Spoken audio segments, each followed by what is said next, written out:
Nós também podemos calcular a velocidade de uma onda conhecendo uma simples equação. As equações que nós utilizaremos serão essas que estão com o fundo meio esverdeado. A velocidade de uma onda vai ser a divisão do comprimento de onda pelo período, ou simplesmente a velocidade de propagação da onda vai ser o comprimento de onda vezes a frequência. Está vendo aqui que a frequência é multiplicada com o comprimento de onda? E nesse outro caso ela é dividido. Lembra que eu falei que a frequência é o inverso do período? Então, se um está dividindo, o outro vai ter que estar multiplicando com o comprimento de onda. Certinho? A unidade de medida do período é os segundos, o comprimento de onda é em metro e a velocidade é em metro por segundo. E a frequência em hertz, Hz. Agora, uma coisa bem interessante eu vou mostrar para vocês. Em que meio se propaga melhor o som? Vocês acham que o som ele se propaga melhor no ar, na água ou nos materiais mais densos? Gente, a velocidade do som ela é bem contrária à velocidade da luz. A velocidade do som no ar é aproximadamente 340, 343 metros por segundo. Agora, a velocidade do som na água é muito maior, é quase 3, 4 vezes maior. A velocidade do som na água é de 1.480 metros por segundo. Então, veja, passou de um meio, né, que é gasoso, um meio um fluido leve, para um mais denso, que é a água. E se for para um meio mais denso ainda, como por exemplo o aço, o latão, materiais sólidos, o som ele aumenta mais ainda a velocidade. Então, para você ter noção, ó, no ar a velocidade é 340, mais ou menos. Na água, 1.480. E no alumínio, na borracha, no aço, no latão, chega a 6.000 metros por segundo. Então, o som ele se propaga melhor em meios mais densos. Quanto mais denso, quanto mais acúmulo de matéria, o som se propaga melhor. Mas não é assim com a luz. Como eu falei para vocês, a velocidade da luz ela vai perdendo valor quando a gente aumenta a densidade. Tá aí um exemplo. No ar, a velocidade da luz é de quase 300 milhões de metros por segundo. Gente, isso é muito rápido. Até hoje é comprovado, não existe nada mais rápido que a velocidade da luz no ar.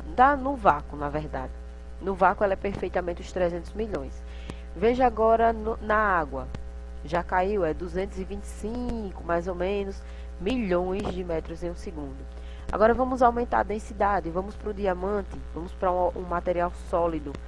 Caiu para 123 milhões de metros por segundo. Então, você percebe que existe uma diferença entre a velocidade da luz e a velocidade do som. A velocidade do som se propaga melhor em materiais mais densos, em sólidos se propaga melhor. Já a luz é o contrário. A luz ela se propaga em lugares melhor, em locais como o vácuo, como o ar, em materiais gasosos, a luz se propaga melhor. E para finalizar, vamos tratar sobre os fenômenos ondulatórios, tá? Sobre a reflexão e a refração da luz. Nós vamos abordar aqui a reflexão. Gente, a reflexão da luz ela acontece quando um feixe de luz incide em uma superfície plana e polida, tá? E do outro lado, essa luz ela é refletida. Um exemplo disso é você se olhar no espelho. Imagine que você seja a luz que vai bater no espelho e você vai ver o quê? O seu reflexo. Então, a reflexão da luz é um fenômeno onde as ondas atingem uma superfície e são refletidas no mesmo ângulo. Então, um feixe de luz, ele toca uma superfície com determinado ângulo e ele vai ser refletido no mesmo ângulo em outra direção, tá? O ângulo incidente vai ser igual ao ângulo refletido, tá? É um exemplo de uma pessoa usando óculos. Já a refração da luz é quando um feixe de luz consegue transpor, é quando ele consegue passar de um meio para outro. Por exemplo, considere esse copo com esses dois lápis dentro. O meio, nós vamos dizer que aí tem dois meios. O meio 1, que é o ar, e o meio 2, que é a água. E o nosso feixe de luz, imagine que vai ser o lápis.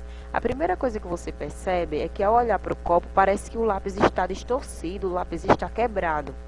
Por que aconteceu isso? Se você considerar que esse lápis ele é um feixe de luz, você está observando que houve um atraso na imagem, houve um atraso na velocidade da luz. Então, o lápis deveria seguir uma trajetória contínua, mas a parte que está dentro da água foi atrasada. Porque o que foi que a gente viu agora há pouco? Que a velocidade da luz em materiais mais densos, ela sofre uma redução na velocidade. Com isso, parece que a imagem do lápis está sendo alterada. Um outro exemplo, você está vendo ali, tem um aquário e está vendo um bocado de peixinhos. Se você for tentar pegar, pode ser que você não consiga, porque isso acontece também, é um fenômeno chamado de miragem, ou posição aparente, que é quando você olha um objeto, ele está na água, quando você vai tentar pegar, você não consegue. Por quê? Porque a água, ela faz isso com as coisas, tá? Ela mexe, ela distorce a imagem, a posição real da imagem. Por isso que nós chamamos de posição aparente. Outro caso bem comum é quando você vê o pôr do sol. Você diz, olha, nossa, eu estou vendo o pôr do sol bem lindo. Gente, na verdade, o sol ele já desceu. O que você está vendo é um atraso na velocidade da luz. Por isso que você vê o sol, você acha que ele está lá, mas ele não está. Ele já desceu e você ainda está vendo uma parte da posição aparente dele, certo? Tudo isso é explicado pelo fenômeno da refração, que é quando a velocidade da luz ela sofre um atraso na sua emissão, tá? Então tem aí a representação para vocês, mais clara para entender o lápis. Considere o lápis um feixe de luz, tá? A parte que passa para dentro da água, a gente vai chamar de raio refratado. E a parte que está em cima aí da água, a parte que ainda não entrou na água, nós vamos chamar de raio incidente. No caso da reflexão, ó, a parte que ainda vai tocar o espelho é chamado também de raio incidente. A parte que foi refletida, nós vamos chamar de raio refletido. Difração. Gente, a difração ela acontece quando uma onda ela consegue contornar um obstáculo. Vocês estão vendo aí um feixe de luz aqui, ó, que está sendo inserido e ele encontra um orifício e ele vai formar uma nova frente de onda, certo? Esse fenômeno é chamado de difração, que é quando a onda ela encontra um obstáculo, mas ela consegue passar, ela consegue contornar. O experimento é você ficar escutando a conversa atrás da porta. Se você conseguir ouvir a conversa atrás da porta, que isso explica o fenômeno da difração, quer dizer que a onda ela contornou um obstáculo até chegar na sua audição. Eu acho que vocês já viram esse teste de tentar quebrar a taça no grito. Gente, esse fenômeno é chamado de ressonância, tá? Ela acontece quando a frequência do som coincide com a frequência do objeto. Então, assim, se você conseguir gritar ou elevar a sua voz na mesma frequência que a taça tem, nas moléculas dessa taça, você vai conseguir quebrar ela, certo? Então é o seguinte, a frequência natural do objeto vai aumentar em função da frequência que você emitiu. Esse é o motivo pelo qual alguns cantores líricos conseguem quebrar uma taça de cristal usando apenas o som da voz. Quando a frequência da voz do cantor atinge a mesma frequência das moléculas da taça, a quantidade de energia das moléculas se eleva e ela vai ser quebrada.